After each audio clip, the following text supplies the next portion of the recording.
Bismillahirrahmanirrahim. Assalamu alaikum class. Welcome to the fifth week of our course.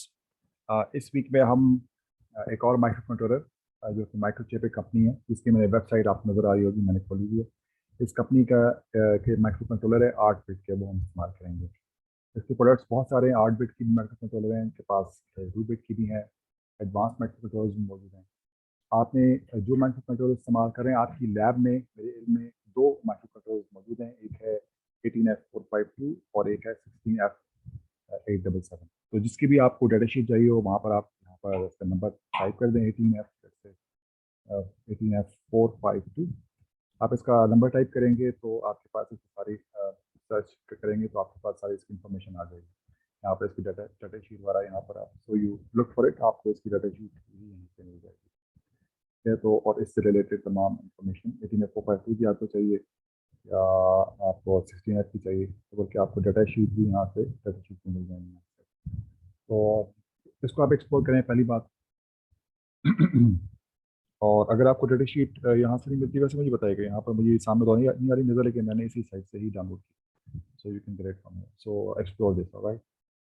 Okay, so एक किताब ये मैं अभी अपलोड कर दूंगा आपके साइट के ऊपर।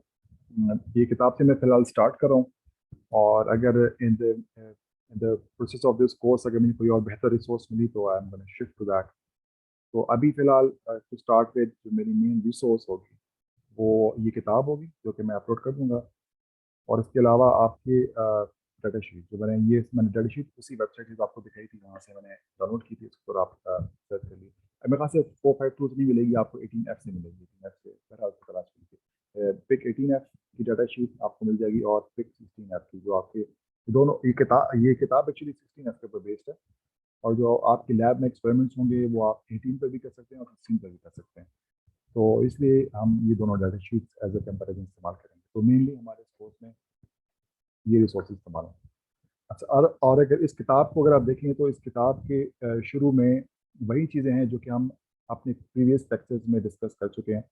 सो अगर आपके अभी तक कुछ बेसिक कॉन्सेप्ट्स क्लियर नहीं हुए तो this is a good place to start, कि आप इस किताब को शुरू से पढ़ना शुरू कर दें। तो नंबर्स क्या होते हैं, नंबर सिस्टम्स क्या होते हैं, तो सब आपके क्लियर हो जाएंगे। जो बेसिक DLD और हम जैसे यहाँ पर एक बड़ी अच्छी पिक्चर से हमने बताई थी कि माइक्रो कंट्रोलर और माइक्रो प्रोसेसर में क्या फ़र्क है। ठीक है? एक माइक्रो कंट्रोलर के अंदर माइक्रो प्रोसेसर भी होते हैं और साथ और भी बहुत सारे पेरिफेरल्स होते हैं। तो इसकी किताब की एक्सप्लेनेशन और रिप्रेजेंटेशन जो उन्होंने की है कंटेंट की, वो बहुत अच्छी है। हाँ, तो जैसे यहाँ पर नंबर सिस्टम है, नंबर सिस्टम क्या होते हैं इसको आप देख लीजिए अगर आपको इसी तरह से याद नहीं है। Right, so I am gonna skip all this क्योंकि हम सब कर चुके हैं ये सारे लॉजिक गेट्स क्या होते हैं। तो इसको मैं अभी क्लास में कवर नहीं करूँगा, अगर ऑलरेडी डन दैट। हम gonna skip to the parts जो कि हमने अभी तक कवर नहीं किए। SFRs भी हम कर चुके हैं वैसे, लेकिन let me just discuss them again. Register क्या होता है? Register is a memory cell that is an electronic circuit which can memorize state of 1 byte. ठीक है, 1 बाइट का अगर मेमोरी यूनिट है उसे हम रजिस्टर कहते हैं। और कुछ खास किस्म के रजिस्टर होते हैं जिसे हम SFRs कहते हैं या स्पेशल फंक्शन रजिस्टर्स कहते हैं। SFRs क्या होते हैं? वो किसी चीज़ की फंक्शनैलिटी को कंट्रोल करने के लिए स्विचेस होते हैं। ठीक है, imagine 8 switches which control the operation of a small circuit within the microcontroller. Special function registers do exactly that. ये आपका मिसाल के तौर पर आपका टाइमर है, काउंटर है, आप ADC इस्तेमाल करना है, जो भी चीज़ इस्तेमाल करनी है उसके स्विचेस, जैसे यहाँ पर वो स्विचेस भी हो सकते हैं, ऑन ऑफ स्विचेस हो सकते हैं, या मल्टीपल SFR की बिट्स मिलकर कोई एक स्विच बना सकती हैं, कोई एक फंक्शन बना सकते हैं। तो ये हमारे पास समझिए कि एक स्विच बोर्ड, आपके पास एक स्विचेस हैं जिनसे आप किसी पेरिफेरल की या किसी आपके ऑपरेशन की वो different function, different features control करें, राइट। तो IO पोर्ट्स आप इस्तेमाल कर चुके हैं, तो इसलिए मुझे इसको एक्सप्लेन करने की ज़रूरत नहीं है। तो बेसिकली लेकिन जो चीज़ आपको इसमें नई मैं थोड़ी इंट्रोड्यूस करना चाहूँगा वो ये कि जब आप आईओ पोर्ट से कम्युनिकेशन करते हैं तो इन एसेंस एक्चुअली जब आप कम्युनिकेट कर रहे होते हैं तो आप पोर्ट पिन से कम्युनिकेट नहीं कर रहे होते, बल्कि उसमें जो उसके साथ एक रजिस्टर लगा हुआ होता है या लैच लगी होती है, उससे आप कम्युनिकेशन कर रहे होते हैं। ठीक है, तो जस्ट डिस्ट्रिक्शन इंशाल्लाह आगे चलेंगे तो उसका ज़्यादा आपको समझ में आएगा। तो अब पिंस में एक एक चीज़ इंपॉर्टेंट जो यहाँ पर उन्होंने मेंशन की हुई है कि इनका मैक्सिमम करंट होता है जो कि इसकी डाटा शीट में स्पेसिफाइड होता है।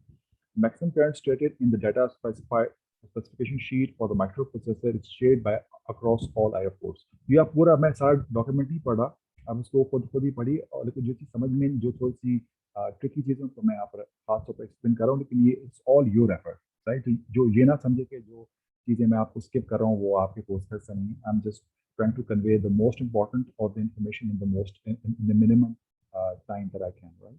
So that's the purpose, not to cover it thoroughly.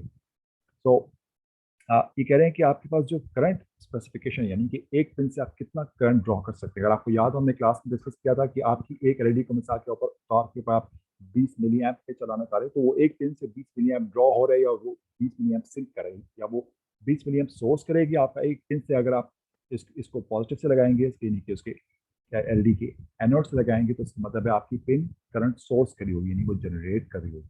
और अगर आप उसका कैथोड लगाएंगे तो इसका मतलब वो सिंक करी होगी, अपने अंदर कंज्यूम करा होगा अपना करंट। तो हर पिन की अपनी स्पेसिफिकेशन होती है, मैक्सिमम मिनिमम, और हर डिवाइस की भी अपनी मिनिमम मैक्सिमम होती है। जैसे मैं आपको क्विकली एक्सप्लेन कर दूँ, यहाँ पर पेज 261 में देखें, यहाँ पर 18F452 इसकी इलेक्ट्रिकल स्पेसिफिकेशन है यहाँ, बल्कि यहाँ पर आप जाके, मैंने यहाँ पर डायरेक्टली खोल दिया, लेकिन अगर आप यहाँ पर जाएँ तो यहाँ पर इसकी ये इलेक्ट्रिकल कैरेक्टरिस्टिक्स मैंने इसको यहाँ पर क्लिक किया। यहाँ पर आप देखिए इसकी सारे की एब्सोल्यूट मैक्सिमम, ये जो आप हमारा माइक्रो कंट्रोलर 18F452, इसकी मैक्सिमम एब्सोल्यूट मैक्सिमम रेटिंग सारी की सारी दी हुई है। ये किस टेम्परेचर पे ऑपरेट कर सकता है, इसका स्टोरेज टेम्परेचर क्या है, मैक्सिमम वोल्टेज क्या हो सकती है। और अब ये चीज़ जो मैं पिन के हवाले से आपसे बात कर रहा हूँ, यहाँ पर देखिए maximum output current sunk by any आयो पिन, ठीक है, यानी कि कितना सिंक करंट कर सकती है मैक्सिमम कोई भी पिन, आयो पिन में से कितना करंट सिंक कर सकती है, वो 25 मिली है। और ये देखिए maximum current sunk by port A, B and port E combined, यानी कि सारी पोर्ट ए जितने भी बिट की हैं, पोर्ट बी, पोर्ट सी, अगर इन सब का जो जो इनमें डिवाइसेस, जो जो इनमें पेरिफेरल, जो जो इनमें आउटपुट सर्किट लगा हुआ है, वो टोटल जितना करंट सिंक कर सकते हैं वो मैक्सिमम 200 मिली एम्प है, और जितना सोर्स कर सकते हैं वो भी 200 मिली एम्प है। तो एक पिन की स्पेसिफिकेशन, ये आप में सिर्फ I want to emphasize the difference. एक है कि एक पिन जो है वो कितना मैक्सिमम करंट सोर्स कर सकता है या कितना मैक्सिमम करंट सिंक कर सकता है, एक वो उस पिन की मैक्सिमम रेटिंग है, और एक उस पोर्ट की मैक्सिमम रेटिंग है, यानी कि एक पूरे पोर्ट में तमाम पिनों का करंट आप मिला लें। अगर आपने आठ आठ एलईडीज लगाई हुई हैं, तो 8 एलईडीज मिलाकर आपने लेट से, तो टोटल करंट जो है वो उसको एक्सीड नहीं करना चाहिए, ठीक है। तो ये इसको, this is the difference that I want to identify, right. So let's move further, right. इसमें जिस तरह उसमें पुलअप्स हैं आपके, हमने 8051 में, इसमें भी इसके इंटरनल पुलअप्स हैं, जो कि जब आप अपनी पोर्ट को एज एन इनपुट डिफाइन करेंगे तब वो they will come into effect, यानी हमें उसी वक्त जरूरत पड़ती है, ताकि जब हम इनपुट ले रहे हैं तो हमारे पास कोई फ्लोट ना है, हमारे पास कोई अननोन स्टेट ना है कि हमने इनपुट लिया है तो उसकी क्या स्टेट है, हाई है कि लो है। तो आपके वो इसके पुलअप रजिस्टर्स हैं जो कि पोर्ट पे इसको पुलअप कर देंगे, लेकिन ये उसी वक्त इफेक्टिव होंगे जब आप अपनी पोर्ट को एज एन इनपुट डिफाइन करेंगे। वो कैसे करेंगे वो इंशाल्लाह बाद में देखेंगे, राइट। अब वो यहाँ पर बता रहे हैं, each IO port is usually under control of the specialized SFR, which means that each bit of that register determines state of the corresponding microcontroller pin, यानी कि एसएफआर में आप जिस तरह आप किसी 8051 में आपने किसी पोर्ट को एज एन इनपुट डिफाइन करना है या आउटपुट डिफाइन करना है, उसका तरीका था, याद है आपको, जब उसमें वन राइट करते थे वो इनपुट बन जाता था। यहाँ पर इस माइक्रो कंट्रोलर में तरीका थोड़ा मुख्तलिफ है। वो क्या है, वो हर पोर्ट के साथ उसका SFR इंसलेट है, यानी कि खास रजिस्टर है जिसमें आप उसकी सेटिंग कर देते हैं कि ये पिन जो है ये इनपुट होगी, ये पिन आउटपुट होगी, वगैरह वगैरह, ठीक है। तो इसमें खास रजिस्टर मौजूद है, इसको हम इंशाल्लाह बाद में एक्सप्लोर करेंगे। मेमोरी क्या होती है आप लोगों को मालूम है। Similarly each memory address corresponds to one memory location, ठीक है, हर एड्रेस एक लोकेशन को पॉइंट करती है। Contents of any location can be accessed and read by its addressing. Memory can either be written to or read from. There are several types of memories within the microcontroller. Right? तो memories को आप read कर सकते हैं, write कर सकते हैं, उसको एड्रेस देंगे, और हर एड्रेस के ऊपर एक खास लोकेशन मौजूद होती है। चलिए अभी हम जो क्या कर रहे हैं, हम कुछ कॉन्सेप्ट रिवाइज कर रहे हैं और कुछ नए कॉन्सेप्ट जो कि हमारे आगे इस्तेमाल होंगे। आज के लेक्चर में हम 18F452 की एक्चुअल डाटा शीट और एक्चुअल उसमें जो फीचर्स हैं उसके ऊपर नहीं जाएंगे, क्योंकि जर्नल आइडिया डिस्कस करेंगे, ताकि जनरली माइक्रो कंट्रोलर्स के अंदर क्या क्या चीज़ें होती हैं उनको डिस्कस करेंगे, ताकि स्पेसिफिक्स हमारे लिए बाद में डिस्कस करना ज़्यादा आसान हो। राइट। तो यहाँ पर बता रहे हैं कि आपके पास मेमोरी किस किस किस्म की होती है। रोम कौन सी होती है? ऐसी मेमोरी जो कि परमानेंटली उसमें प्रोग्राम सेव होता है और उसे आप डिलीट या उसे उसे आप दोबारा उसमें ओवरराइट बिल्कुल भी नहीं कर सकते, ठीक है। एम रोम, ये आपने नहीं देखी देखी होगी, कम सवाल इसको मास्केबल रोम कहते नहीं, कि जो आपका मैन्युफैक्चरर है आईसी का वो उसमें कोई प्रोग्राम डाल देता है, उसे मास्क रोम कहते हैं। वन टाइम प्रोग्रामेबल ओटीपी रोम, ये पहले आती थी, आज के मार्केट में नहीं मिलती। अच्छी बात है, क्योंकि उसमें ऐसा ऐसा होता था कि अगर आपने कोई गलत प्रोग्राम डाल दिए तो आप उसे इरेज नहीं कर सकते थे, वो आपकी चिप ज़ाया हो जाती थी। यूवी रिजर्वेबल रोम, इसको यूवी ई प्रोम, जब मैं इंजीनियरिंग कर रहा था उस जमाने में हम ये इस्तेमाल करते थे, आजकल इसकी जरूरत नहीं पड़ती। ये देखें, यहाँ पर आईसी बनी हुई है, उसमें एक छोटी सी खिड़की सी होती है, विंडो बनी होती है, और जिसमें से आपको ये आईसी नजर आ रही होती है। उसको जब आप, एक खास बॉक्स होता है उसमें अल्ट्रावायलेट लाइट आप डालते हैं, थोड़ी देर उसको रखते हैं 10 मिनट, तो उसमें से सारा का सारा डाटा उसका डिलीट हो जाता है। फिर आप उसमें नया नया नया प्रोग्राम उसको लोड करते हैं, ठीक है। लेकिन आजकल जो आपके आपके पास जो प्रोग्रामेबल रोम है, जिसमें आप अपना इंस्ट्रक्शन, अपना प्रोग्राम डालते हैं, वो फ्लैश मेमोरी है, और फ्लैश मेमोरी को आप बहुत बहुत दफ़ा ओवरराइट कर सकते हैं। तो इसलिए अब हम जो भी माइक्रो कंट्रोलर लेंगे उसमें कोशिश करेंगे कि उसमें फ्लैश मेमोरी मौजूद हो। रैम क्या होती है? ऐसी मेमोरी होती है जिसमें आप डाटा डालते हैं, लेकिन जब पावर ऑफ होती है तो वो रिटेन नहीं करता, जिससे हम अपने वेरिएबल्स के लिए इस्तेमाल करते हैं। एक खास मेमोरी होती है जो कि इस हमारे जो पिक के माइक्रो कंट्रोलर हैं उनके अंदर इंटरनली मौजूद है, जिसे ई स्क्वायर वीरॉम कहते हैं, यानी कि इलेक्ट्रिकली इरेजेबल प्रोग्रामेबल मेमोरी। तो इसमें हम क्या फ़ायदा होता है आपके पास? फ़ायदा ये है कि ये ऐसी मेमोरी है जो कि आपका, एक तो वो आपने प्रोग्राम डाल दिया ना उसमें, जो जस्ट फ्लैश मेमोरी में, फ्लैश मेमोरी में तो आपका कोड चला जाएगा। अब आपने कोई ऐसी मेमोरी, और रैम जो है वो वेरिएबल है, जब पावर ऑफ होगी तो जो रैम के अंदर आपकी मेमोरी है वो आपकी स्टोर तो नहीं रहेगी, जो आपका डेटा है वो सारा का सारा वाइप आउट हो जाएगा। तो अगर कोई ऐसा डेटा है जो कि आपने यूजर से लेना है, लेकिन उसको आप सेव करना चाह रहे हैं, आप चाह रहे हैं कि जब पावर ऑफ हो तो वो डेटा गायब ना हो, वो क्या चीज़ हो सकती है? मिसाल के तौर पर आपने एक सिस्टम बनाया जिसमें कि पासवर्ड डाला है, ठीक है। फिर आप अपने घर की एंट्री पर आपने लगा दिया, आपने एक बोर्ड लगा दिया जिसमें जो अपना कोड डालेगा, तो अपना सही कोड डाला तो पासवर्ड डालेगा तो वो अनलॉक हो जाएगा। कोई बॉक्स है, कोई कमरा है, तो उस पासवर्ड को सेव करने के लिए आप कहाँ सेव करेंगे? अगर आप उसे उस फ्लैश में तो सेव कर नहीं सकते, क्योंकि उसको तो सिर्फ प्रोग्राम होता है। रैम में सेव करेंगे तो जैसे आप वो पावर ऑफ हो गए, बिजली जाएगी तो वो पासवर्ड गायब हो जाएगा। लेकिन तो उसके लिए आपको ई स्क्वायर वीरॉम इस्तेमाल करना पड़ता है, जिसमें आप डाटा तो डाल सकते हैं, खुद राइट कर सकते हैं आप, लेकिन उसको पावर ऑफ जब होगा, जब रीसेट होगा या बिजली चली जाएगी तो वो इरेज नहीं होगा। उसके अंदर आपकी जो हम अभी पिक के माइक्रो कंट्रोल्स पढ़ेंगे उसके अंदर ई स्क्वायर वीरॉम इंटरनली मौजूद है, आपको एक्सटर्नल लगाने की जरूरत नहीं पड़ेगी। इंटरप्ट क्या होता है? इंटरप्ट आपको हम 51 में भी पढ़ चुके हैं, इसकी यहाँ पर उन्होंने एक बड़ी सी मिसाल दी हुई है। जैसे एक रिमोट कंट्रोलर आपका है, रिमोट कंट्रोल जो है, अगर आप हर वक्त पोलिंग करते हैं, आपका बटन, यानी कि जब आप बटन दबाते हैं तो वो आप उस माइक्रो कंट्रोलर के पास अंदर इंटरप्ट जाता है, कभी मेरा कोई बटन दबाए आप कोई काम करना पड़ेगा। अगर आपका रिमोट कंट्रोल हर वक्त हर पिन को चेक करता रहे कि कहीं कोई पिन तो नहीं दबी, तो उसकी पावर बहुत जल्दी जो है वो खत्म हो जाएगी, यानी कि बहुत ज़्यादा पावर कंज्यूम करेगा, वो हर वक्त चल रहा होगा, देख रहा होगा भैया कहीं पता नहीं किसी ने कोई बटन तो नहीं दबा दिया। लेकिन अगर आप इंटरप्ट इस्तेमाल करेंगे तो आप अपने माइक्रो कंट्रोलर को स्लीप में डाल सकते हैं, स्लीप मोड में डाल दें उसको, और जब उसका इंटरप्ट आए तब वो उसको कहते हैं वेकअप, वो अपने वेकअप मोड में आ जाएगा, उठ जाएगा, जाग जाएगा, और फिर जो उसका इंटरप्ट सर्विस रूटीन है उसको रन करेगा, ठीक है। तो दिस इज इंटरप्ट। सीपीयू क्या होता है? हम सीपीयू भी देख चुके हैं 8051 में। इसके अंदर मेनली आपके पास इंस्ट्रक्शन डिकोडर होता है, आपके पास एएलयू होता है जो कि सारी की सारी अरिथमेटिक और लॉजिक ऑपरेशंस करता है। एक्यूमुलेटर होता है। पीएसडब्ल्यू को हमने ज़्यादा डिटेल से लास्ट टाइम ही देखा था 8051 में, लेकिन पीएसडब्ल्यू जो होता है वो बेसिकली इस डाटा के बारे में इंफॉर्मेशन रखता है, ठीक है। यानी कि ये जो आपके पास एक्यूमुलेटर में डाटा आया है, ये क्या जीरो है, ये पॉजिटिव है, ये नेगेटिव है, ओवरफ्लो तो नहीं हुआ, वगैरह वगैरह, ये सारी इंफॉर्मेशन इस रजिस्टर के अंदर होती है, और all of this is inside the CPU. अब बस क्या होती है? हम जानते हैं, हमने देखा था कि आपके 8051 में भी एड्रेस बस होती है और डाटा बस होती है।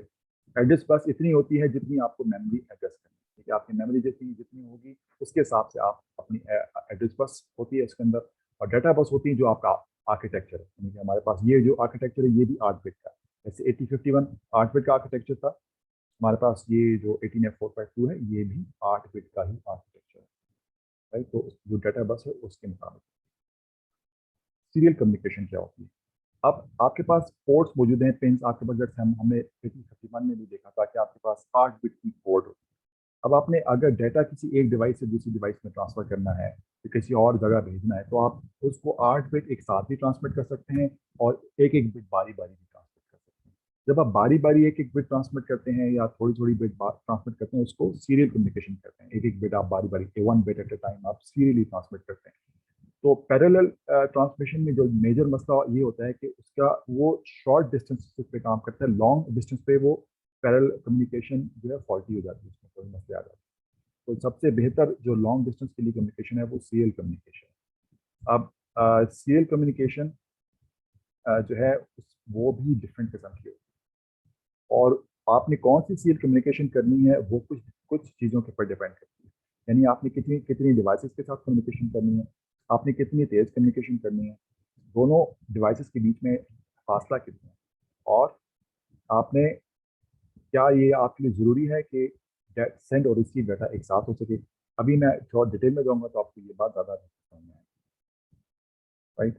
तो अ, अभी हम सीरियल कम्युनिकेशन के डिफरेंट प्रोटोकॉल्स देखते हैं। तो one of the most important things concerning serial communication is the protocol. अब प्रोटोकॉल ये नहीं कि सीरियल कम्युनिकेशन कैसे होगी, उसे कैसे पता चलेगा कि अब डाटा आना शुरू, एक ही पिन है, एक ही पिन में सारे बाइट्स बारी बारी आ रही हैं।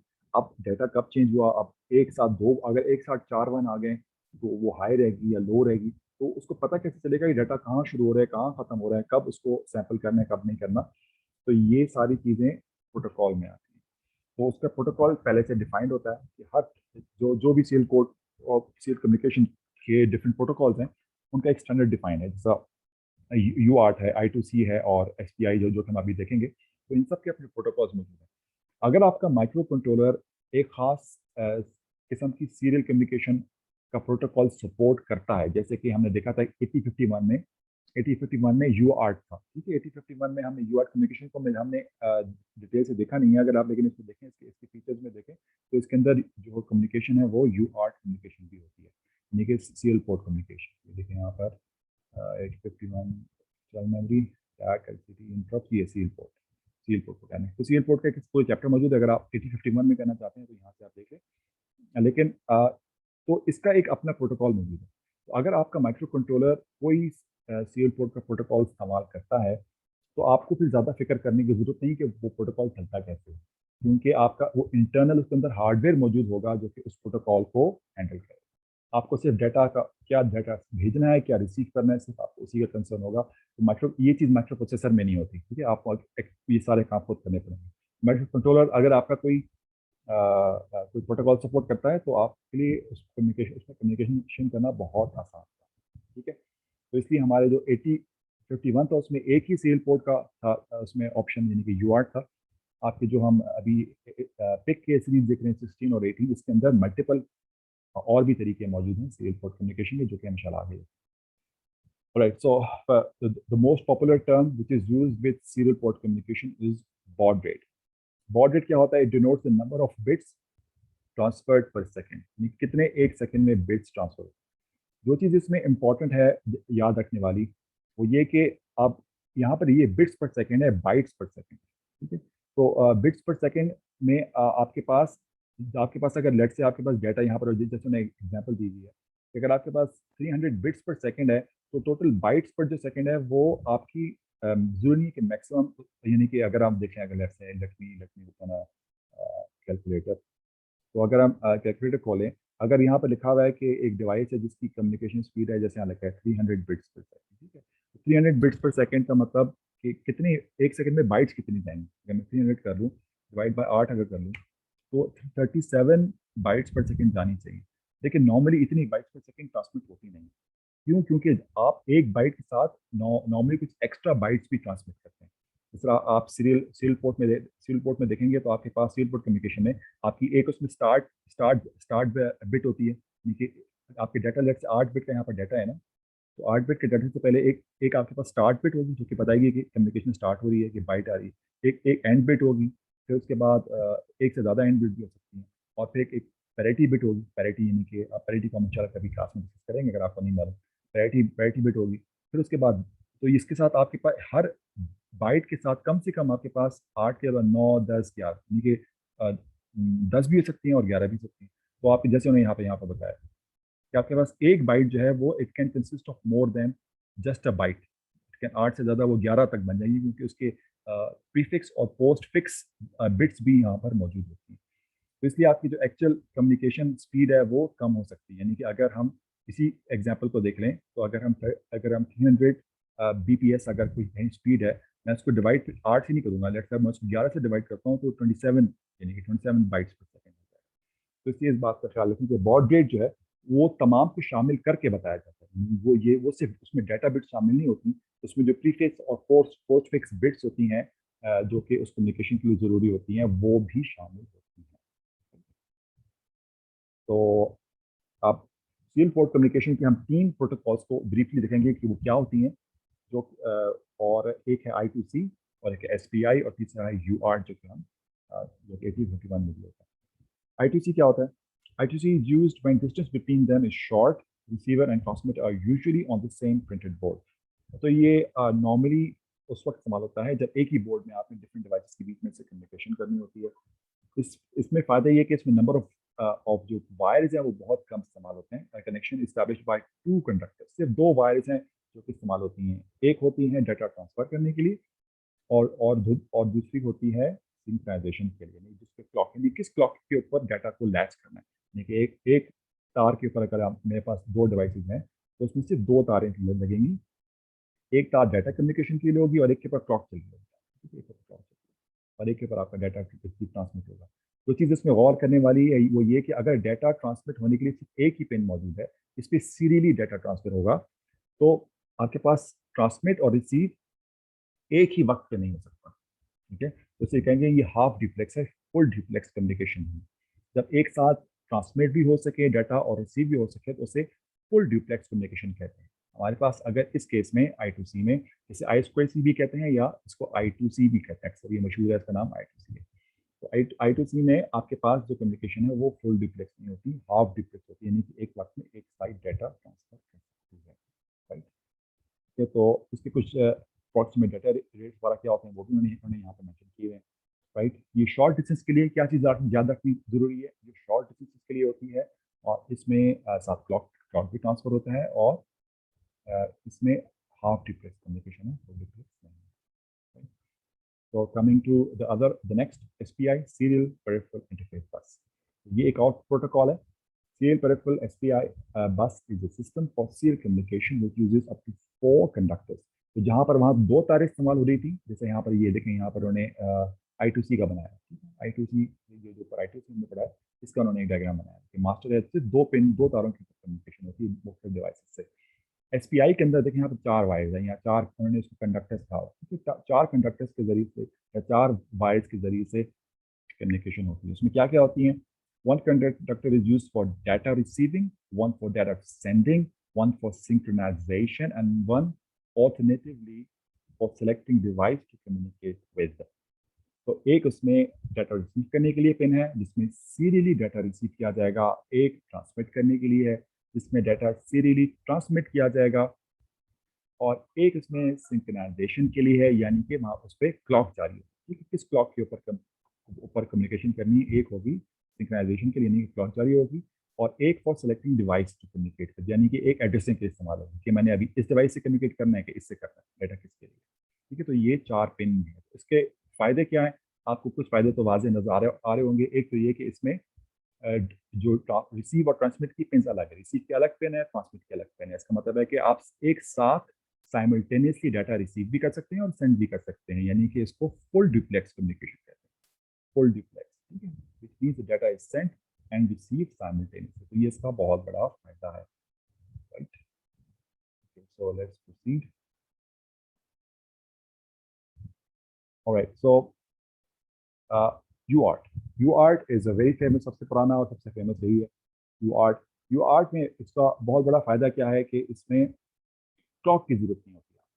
ठीक है, UART में आपको क्लॉक की जरूरत नहीं होती, बगैर क्लॉक के, बगैर सिंक्रोनाइजेशन के आप जो है वो डाटा ट्रांसफर कर सकते हैं। वो कैसे करते हैं, जैसे मैं आपको अभी देखेंगे इंशाल्लाह जब CL4 डिटेल से पढ़ेंगे, विल सी के बाय क्लॉक के डेटा ट्रांसफर कैसे होता है और क्लॉक की जरूरत क्या होती है। ये दोनों चीज़ें हम इंशाल्लाह जब CL ये सारी इनको हम डिटेल से देखेंगे, इनकी इम्प्लीमेंटेशन, फिर हम इसको डिटेल से इंशाल्लाह स्टडी करेंगे। It's a very simple way of transferring data since it basically represents the conversion of 8-bit data from parallel to serial. Baud rate is not high, up to 1 megabit per second. So नुकसान क्या है इसका कि इसका data rate कम होता है compare to SPI वाला, तो SPI का डाटा रेट बहुत है। So this these are the main three, हमने जो सील पोर्ट कम्युनिकेशन की प्रोटोकॉल देखे, इनको डिटेल में हम उस वक्त पढ़ेंगे जब हम इसको इम्प्लीमेंट करने के लिए जाएंगे, देन वी सी के इसमें कैसे कम्युनिकेशन करते हैं और थोड़ा बहुत इसके बारे में जो इंटरनल प्रोटोकॉल क्या है वो अगर मौका मिला तो इंशाल्लाह उसको भी कवर करेंगे। ऑलराइट, तो ऑसिलेटर क्या होता है आप लोग जानते हैं कि एक हर माइक्रो कंट्रोलर जो है वो किसी एक खास हार्ट बीट के ऊपर, एक खास ऑसिलेशंस के ऊपर, खास टिक्स के ऊपर चल रहा होता है, सारे काम उसी के ऊपर हो रहे होते हैं, right. It is important to say that instructions are not executed at the rate imposed by the oscillator itself, but several times slower. ये जो हमने मशीन साइकिल और क्लॉक साइकिल के फर्क में बात की थी उसको मेंशन कर रहे हैं। It happens because each instruction is executed in several steps. In some microcontrollers, the same number of cycles is needed to execute all instructions, while in others, the number of cycles is different for different instructions. तो आपने जो पहली बात इसमें जो बताई गई वो ये कि आपने जैसे हम देखा था कि आपने जो 8051 की अगर मिसाल ले लें तो उसमें जो ऑसिलेटर की जो फ्रिक्वेंसी हम लगा रहे थे बाहर क्रिस्टल वो 12 मेगाहर्ट्ज का लगा रहे थे, और जो उसमें मशीन साइकिल था वो यहाँ डिवाइड बाय 12 था, यहाँ डिवाइड बाय 4 लिखा हुआ है, तो 8051 में डिवाइड बाय 12 था, यानी 12 ऑसिलेशन के बाद एक मशीन साइकिल पूरा होता है, ठीक है 12। तो उसमें ये काफ़ी फर्क था, तो यहाँ पर उन्होंने 4 की मिसाल दी। अच्छा, और दूसरी चीज़ वो ये बता रहे हैं कि इंस्ट्रक्शंस की जो एग्जीक्यूट करने का वक्त है वो कुछ माइक्रो कंट्रोलर्स में मुख्तलिफ होता है, कुछ में ऑलमोस्ट किसमें सेम होता है। जो हम 8051 में देखा था उसमें तमाम इंस्ट्रक्शन साइकिल एक जैसा नहीं था, मुख्तलिफ था। अगर आपको याद हो, अगर हम इंस्ट्रक्शन यहाँ में जो इंस्ट्रक्शन हमने देखी थी, इंस्ट्रक्शन जो सारी के सारी दी हुई हैं आखिर में, इसके डाटा शीट यहाँ पर देखें तो इसमें इंस्ट्रक्शन जो दी हुई है उसके आखिर में अगर आप देखें तो उन्होंने हर इंस्ट्रक्शन के टाइमिंग्स दिए हुए थे कि कौन सी इंस्ट्रक्शन कितना वक्त लेती है। उसमें आप देखेंगे कि उसमें डिफरेंट वक्त है, हर इंस्ट्रक्शन का तकरीबन मुख्तलिफ टाइम लेते हैं वो एग्जीक्यूट करने के लिए। तो आप देख रहे हैं कि यहाँ पर ऐड की इंस्ट्रक्शन जो है कितने मशीन साइकिल लेती है, और यहाँ पर देख रहे हैं मल्टीप्लाई की इंस्ट्रक्शन कितने साइकिल लेती है, 4 लेती है, डिक्रीमेंट की 2 लेती है, और इसी तरह कोई 3 लेती है, कोई 2 लेती है, कोई 1 लेती है। तो इसमें इंस्ट्रक्शन जो है इंस्ट्रक्शन मुख्तलिफ वक्त लेती हैं। लेकिन हम जो अभी आर्किटेक्चर पढ़ रहे हैं वो रिस्क आर्किटेक्चर है, वो हम देखेंगे क्या होता है। तो उसमें सारी इंस्ट्रक्शन एक ही वक्त लेती हैं, तमाम इंस्ट्रक्शन का टाइम एक ही होता है। Alright. Right. Accordingly, if the system uses quartz crystal with frequency of 20 megahertz, execution time for instruction is not 50 nanoseconds, but 200 or 400 or 800 nanoseconds.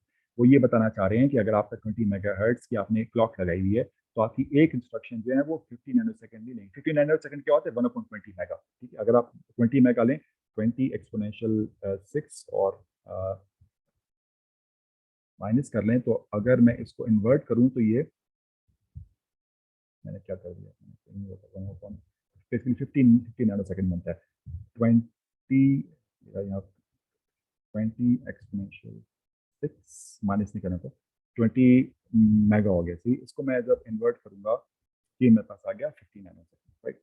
50 nano second नहीं लगेंगे एक इंस्ट्रक्शन एग्जीक्यूट करने में, वो डिपेंड करता है कि इसका मशीन साइकिल, यानी कि मशीन साइकिल कितने ऑसिलेशन के बाद होता है, ठीक है। तो वो डिफरेंट कंट्रोलर में डिफरेंट होता है, उसके हिसाब से ही होगा। यानी कि एक मशीन साइकिल जो है वो कितने टाइम लेगा, दैट डिपेंड्स ऑन इसका जो यहाँ पर डिवाइडिंग फैक्टर है वो कितना है। फैच एग्जीक्यूट होता है, फैच डिकोड एग्जीक्यूट कितनी क्लॉक साइकिल लेगा, ठीक है। क्योंकि एक इंस्ट्रक्शन में क्या क्या होता है याद है आपको, पहले इंस्ट्रक्शन फैच होता है, फिर डिकोड होती है, फिर एग्जीक्यूट होती है, तो वो कितने क्लॉक साइकिल देगी, वो कितने क्लॉक साइकिल देगी वो बनाता है आपका मशीन। ऑलराइट, पावर सप्लाई में कुछ चीज़ें जो कि हमने पिछली उसमें सेशन में कवर नहीं की थी, और उसके बाद इसमें बल्कि आज का हमारा क्लास का टाइम ऑलमोस्ट खत्म हो रहा है, तो इंशाल्लाह इसको हम अगली दफ़ा कंटिन्यू करेंगे कि आपके पास पावर सप्लाई टाइमर्स काउंटर्स क्या होते हैं और पीस कलर क्या होता है। तो ये हम कुछ चीज़ें हम देख चुके हैं, आप टाइमर्स वाइज कैसे काम करते हैं, इसको थोड़ा डिटेल्स में हम इंशाल्लाह we will continue from where we are leaving off today. तो इसमें आप लोगों का कोई सवाल है तो मैं क्लास में इंशाल्लाह लाइव मौजूद हूँगा, आप लोग क्लास में आएँ और कोई कंसर्न है तो मुझसे पूछें। आज के लिए इतना ही। अस्सलाम वालेकुम।